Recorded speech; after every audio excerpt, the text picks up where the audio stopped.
Bonsoir à tous les auditeurs et auditrices de vipradioonline.fr. Vous écoutez notre débrief sport Formule 1 en podcast RVPB pour le Grand Prix du Brésil avec nos partenaires automobiles Bonamscar et ABS Car Solutions.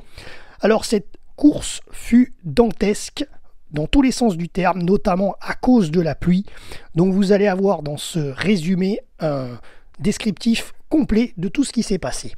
Alors tout d'abord l'avant-course, avec la pole position de Lando Norris après des qualifications disputées ce dimanche matin au lieu d'hier et extrêmement perturbées en raison de la pluie. 17e position sur la grille de départ pour le néerlandais Verstappen qui a été éliminé en Q2 des qualifications. Accidenté ce matin en qualif, Carlos Sainz prend le départ depuis les stands suite à de multiples travaux sur la Scuderia Ferrari.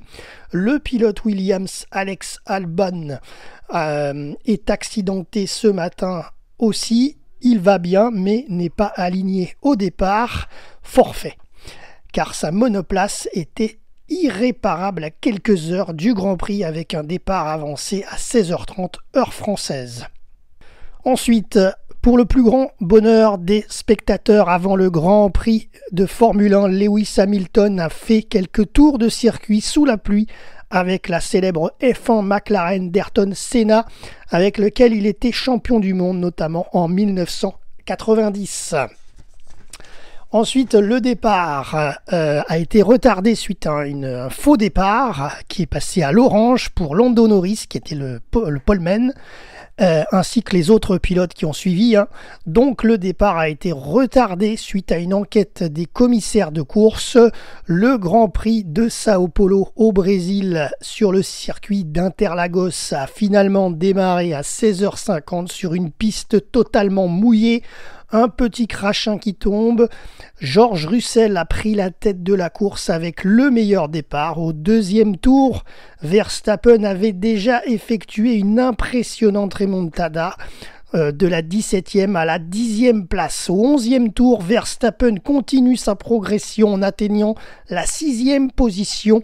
13e position pour Sainz, lui, parti des stands. Au 25e tour, les pilotes commencent à rentrer au stand pour partir se chausser en pneus intermédiaires et certains même en maxi pluie pour d'autres en raison d'un déluge qui s'abat sur Interlagos.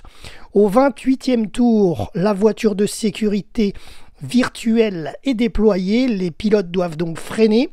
Le pilote français sur Alpine Esteban Ocon se retrouve en tête du Grand Prix car il n'a pas encore fait son changement de pneumatique et devance le néerlandais Verstappen Max de son prénom qui n'a pas encore non plus lui changé sa monture et pointe désormais en deuxième position devant l'autre tricolore Pierre Gasly 3e avec ses anciens pneus aussi.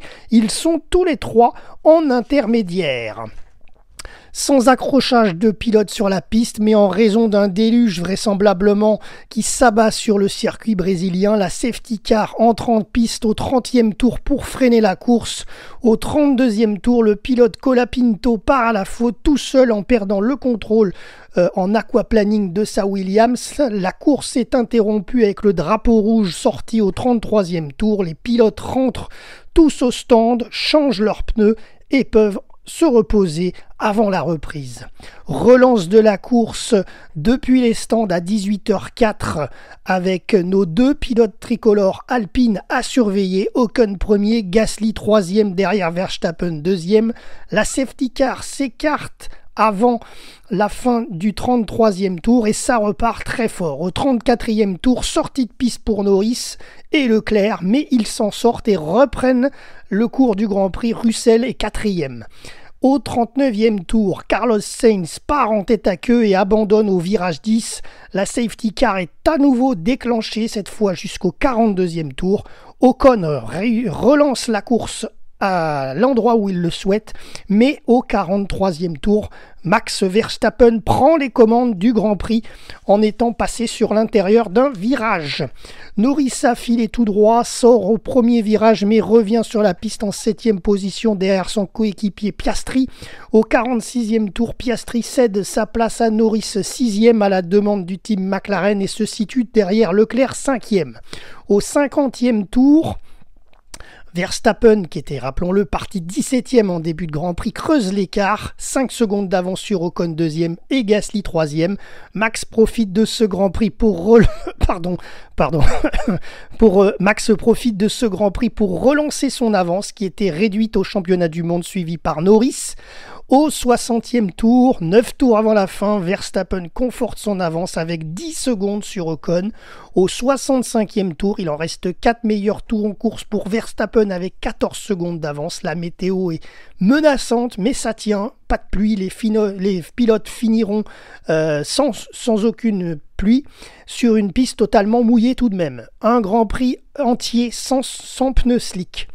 Victoire finale, la 8e de la saison et autrement méritée pour le néerlandais champion du monde en titre Max Verstappen. Il renoue avec la victoire après 133 jours de patience depuis le 23 juin dernier, sa dernière victoire. Il s'impose devant nos deux Français chez Alpine, Esteban Ocon 2e et Pierre Gasly 3e. Bravo à nos tricolores, ce n'était pas arrivé depuis 27 ans.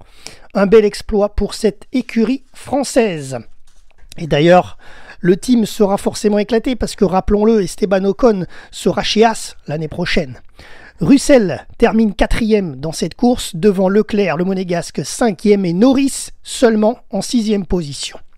Le classement au championnat des pilotes, eh bien, ça se confirme pour Max Verstappen, qui est d'ailleurs le pilote du jour, et il obtient donc 393 points au compteur, devant Lando Norris, son adversaire, avec 331 points, Leclerc 3e, 307 points, Piastri 4e, 262 points, Sainz 5e, avec 244 points, Pierre Gasly 12e, Esteban Ocon 14e. Au classement des constructeurs, McLaren est en tête avec 593 points, devant Ferrari 2e 557 points et Red Bull Racing 544 points. Voilà, c'est une trêve maintenant de 15 jours bien méritée pour les pilotes après cette course mouvementée. Rendez-vous donc dimanche 23 novembre pour le Grand Prix de Las Vegas aux États-Unis. C'était Jérôme pour vipradioonline.fr et RVPB.